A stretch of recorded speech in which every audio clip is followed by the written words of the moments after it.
ఇర్మీయా గ్రంథం 31వ అధ్యాయం 24వ వచనాన్ని ఒకళ్ళు గట్టిగా చదవండి. అలసియున్న వారి ఆశను తృప్తిపరచుదును, కృంగిన వారినందరినీ నింపుదును. రెండు వాగ్దానాలు ఇక్కడ కనపడుతున్నాయి. ఒకటి, అలసియున్న వారి ఆశను తృప్తిపరుస్తాను. రెండవది, కృంగిన వారినందరినీ నింపుదును అంటున్నాడు. మన యొక్క అంశంలో ప్రధానమైనటువంటి మాట తృప్తిపరచబడడం. అలసియున్న వారి ఆశను తృప్తిపరుస్తాను. ఏం చేస్తాడంట?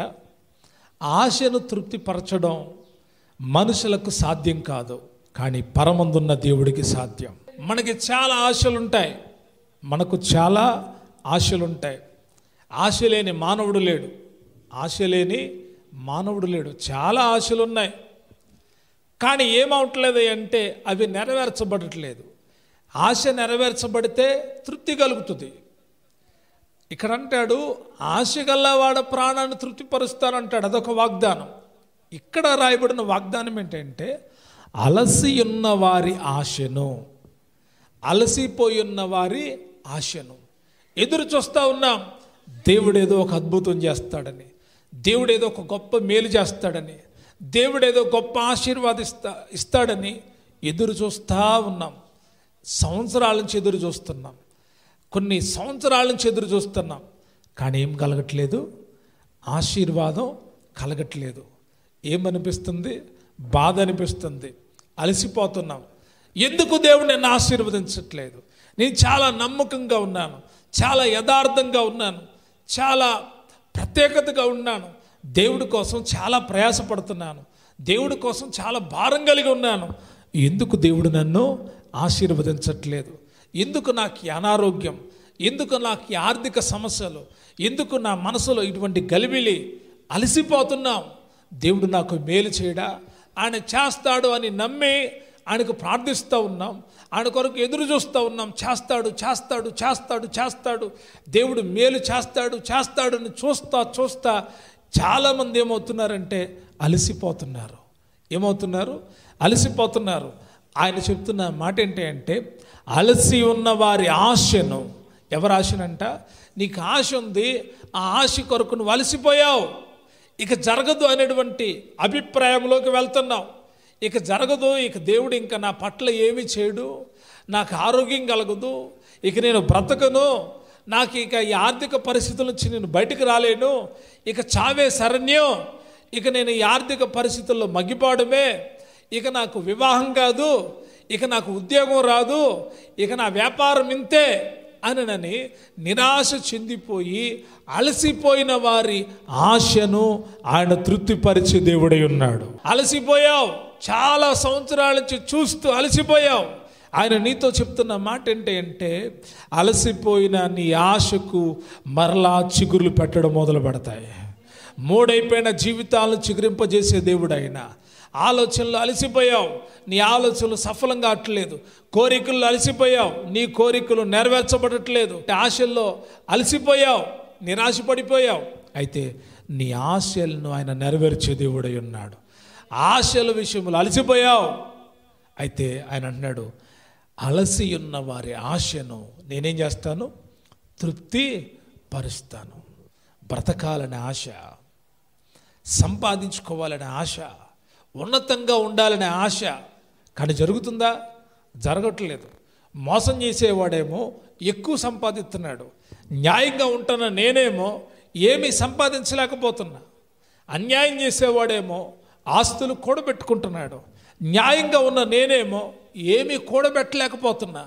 నా పరిస్థితి ఇంతేనా అనుకుంటున్న నీతో ఆయన చెప్తున్న మాట, అలసియున్న నిన్ను ఆయన తృప్తిపరచబోతూ ఉన్నాడు. ఆయన ఇచ్చిన వాగ్దానం ఏంటంటే, అలసియున్న వారి ఆశను నేను తృప్తిపరుస్తాను. అలసియున్న వారి ఆశను తృప్తిపరుస్తాను.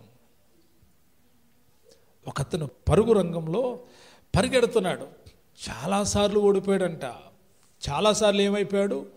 ఓడిపోయాడు, అలసిపోయాడు. అయినప్పటికీ తన ప్రయత్నాన్ని మానలేదు. ఎక్కడి వరకు చేరాడంటే, ఓ ఉన్నతమైన స్థాయికి చేరే వరకు ప్రయత్నిస్తూనే ఉన్నాడు. అలసిన ప్రాణాన్ని దేవుడు ఏం చేశాడు? తృప్తిపరిచాడు. మనం కష్టపడుతూనే ఉందాం. ఈ భూమి మీద ఏం దొరకపోయినా మన అలసట అంతటికి విశ్రాంతి దొరికే ఒక స్థలం ఉంది, అది పరలోకం. భక్తుడు అంటాడు, నాలో ఆశ ఒక్కటి ఉందయ్యా, అదేంటయ్యా అంటే జీవితాంతము నీతో ఉండిపోవాలని, నీ నిత్య రాజ్యంలో ఉండాలని. దాని కొరకు నేను ప్రయాసపడుతున్నాను, దాని కొరకు నా ప్రయాసలో అలసట చెందుతున్నాను. అలసి ఉన్న నీ ఆశను నేను తృప్తిపరుస్తాను. మన ఆశలు తృప్తిపరచబడితే ఎంత సంతోషం వేస్తుందో, మన ఆశలు నెరవేర్చబడితే ఎంత ఆనందం వేస్తుందో. దేవుని యొక్క శ్రేష్టమైన వాగ్దానం మన కోసం. అలసి ఉన్న నీ ఆశను ఆయన ఏం చేస్తాడు చెప్పండి? ఏం చేస్తాడు? తృప్తిపరుస్తాడు. ఇశ్రాయేలీయులు 430 సంవత్సరాలు అలసిపోయారు. 40 సంవత్సరాలు ప్రయాణములు అలసిపోయారు. అయితే వారిని కానానుకు చేర్చి మంచి గోధుమలను పాలు తేనెలు అనుగ్రహించి ఆయన వారిని తృప్తిపరుస్తూ ఉన్నాడు. అలసిపోయిన నిన్న ఆయన ఏం చేస్తాడు? తృప్తిపరుస్తాడు. సంసోను 2 కళ్ళు పెరికివేయబడ్డాయి, అలసిపోయాడు, ఇక బలం లేదు. ఒకప్పుడు జూలు ఇలాగా తల విరజిమ్మితే అమోఘమైన శక్తి, దేవుని శక్తి అతనిలో నిలిచేది శరీరంలో. అతడు ఎన్నో సౌర కార్యాలు చేశాడు. ఇప్పుడు దేవుని శక్తి లేదు, బలహీనుడైపోయాడు, అలసిపోయాడు, తిరగల విసురుతున్నాడు. ఇంకా తీసుకొచ్చి అతను చంపడానికి దాగోను గుడిలో నిలబెట్టారు. అయితే అతడు ఒక చిన్న ప్రార్థన చేస్తున్నాడు, ప్రభువా ఈ ఒక్కసారికి నన్ను కరుణించయ్యా, ఈ ఒక్కసారి నాకు బలమివ్వు, ఈ ఒక్కసారి నన్ను జ్ఞాపకం చేసుకోమని పశ్చాత్తాపంతో, కళ్ళల్లో కన్నీళ్ళు రాలేదు, హృదయం బద్దలు కొట్టుకొని ఏడ్చి మొరపెడితే దేవుడంట సంసోనుకు బలమిచ్చాడు. ఏం చేశాడో తెలుసా? ఒక్కసారిగా ఆ దాగోను గుడికి మూల స్తంభాలను చెదరగొడితే ఆ గుడిలో ఫిలిష్తీయులందరూ పడి తెచ్చారు. వాక్యంలో రాయబడిన సంగతి ఏంటంటే, తన జీవిత కాలంలో చంపిన వారి కంటే ఆ దినమును చంపిన వారి లెక్క ఎక్కువైంది. నేనంటాను, అలసి ఉన్న వారి ఆశను ఆయన ఏం చేస్తాడు? తృప్తిపరుస్తాడు. ఎందుకు దేవుణ్ణి బలం అడిగాడంటే, నేను బయటకు వచ్చేసి నా కళ్ళిచ్చేయ, నేను బయటకు వచ్చేసి నీకోసం ఏదో చేస్తానంటలా. అతడు అలసిపోయాడు, అతనికి అర్థమైపోయింది, అతడు తప్పు అతనికి అర్థమైపోయింది. అయితే అన్నాడు, ఈ ఒక్కసారికి బలమివ్వు, నీకు మహిమ తెచ్చే రీతిగా నేను ప్రవర్తిస్తాను, ఈ ఒక్కసారి బలమివ్వు. అలసిన వాడిని ఓర్నించే మాటలతో తృప్తిపరిచేవాడు ఆయనే. అలసిన వారిని బలపరిచేవాడు ఆయనే. అలసిన వారికి బలాభివృద్ధి కలుగు చేసేవాడు ఆయనే. అలసిన వారి ఆశను కూడా ఆయన ఏం చేస్తాడు? తృప్తిపరుస్తాడు. అలసిపో, సంవత్సరాలు అలసిపోతున్నావు, అలసిపో, ఒకరోజు వస్తుంది, ఆ రోజు నీ ఆశ తృప్తిపరచబడుతుంది. నీ ఆశను దేవుడు నెరవేరుస్తాడు, నీ కోరికను సిద్ధింపజేస్తాడు, నీ ఆలోచనలు సఫలం చేస్తాడు. అలసిపోయిన నిన్ను ఆయన విడిచిపెట్టాడు.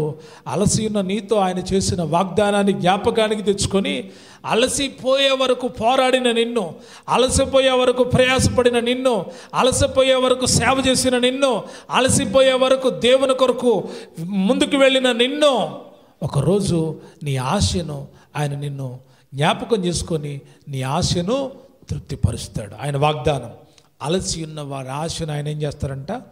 తృప్తిపరుస్తాడు. ఈ వాగ్దానము దేవుడు మన జీవితంలో, మన కుటుంబంలో నెరవేర్చునుగాక.